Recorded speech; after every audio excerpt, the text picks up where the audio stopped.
রিমি একটা নির্জন জায়গায় বসে আছে। এমন সময় রিয়াদ সেখানে আসে। কি মন খারাপ? টিউশনটা বোধহয় টিকবে না, বুঝছো? এখন এমন এক অবস্থা, বাড়ি থেকে টাকা চাইতেও লজ্জা লাগে। দুশ্চিন্তা করলে কোনো কিছুর ফল পাওয়া যায় না। ধৈর্য রাখো আর আল্লাহকে রাখো, একদিন দেখবে সব ঠিক হয়ে যাবে।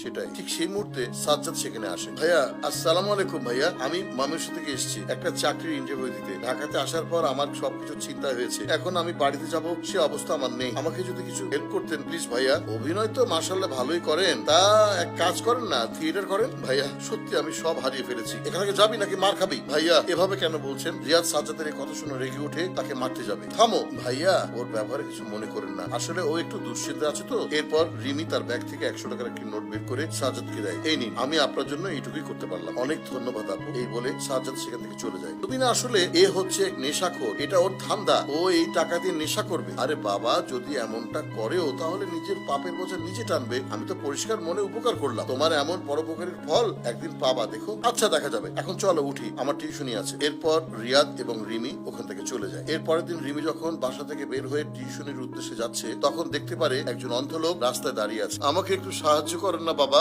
রিমি তার ব্যাগ থেকে 10 টাকা বের করে তার হাতে দেয়। বাবারে, আমি ভিক্ষুক না বাবা, আমি ঢাকাতে নতুন এসেছি। আসলে আমি যাব আমার ভাতিজার বাসায়, কিন্তু ওর বাসা আমি খুঁজে পাচ্ছি না। ও আচ্ছা চাচা, আমাকে ক্ষমা করবেন, আমি আসলে বুঝতে পারিনি। আরে মা, আমি কিছু মনে করিনি। আপনার কাছে ওনার বাসার ঠিকানা আছে তো? হ্যাঁ, এই নাও। রিমি কাগজটা পড়ে। ব্লক বি, রোড 7, বাসা 68। এটাই তো চাচা? এখানেই আসুন। না মা, তুমি আবার কষ্ট কেন করবে? আমাকে বলে দাও, দেখি আমি পারি কিনা। আমার কষ্ট হবে না চাচা, আপনি আসুন তো আমার সাথে। অন্ধ লোকটিকে নিয়ে রিমি তার বাসার উদ্দেশ্যে রওনা হয়। কলিং বেল দিতেই ভেতর থেকে দরজা খুলে দেয় সাজ্জাদ। সাজ্জাদকে দেখে রিমি বলে উঠে, এ কি, আপনি না সেই ময়মনসিং এর ভাইয়াটা? আপনি এখানে? আপু বলছি, কিন্তু আপনি আমার চাচাকে কিভাবে চিনেন? আরে ওই তো আমাকে রাস্তা চিনিয়ে আনলো, বড় ভালো মেয়ে। আসুন আপু, ভেতরে আসুন। না না, আমি আসি, অন্য কোনোদিন হয়তো। না মা, তা বললে শুনবো না। তোমার কথাতে কিন্তু আমি তোমার সাথে এসেছি, এখন আমার আবদারও তোমার রাখতে হবে। একটু পানি না খেয়ে তুমি যেতে পারবে না। না আসলে আর কোনো কথা না, আপনি আসুন তো। রিমি এরপর এসে বসে। চাচা আপনি?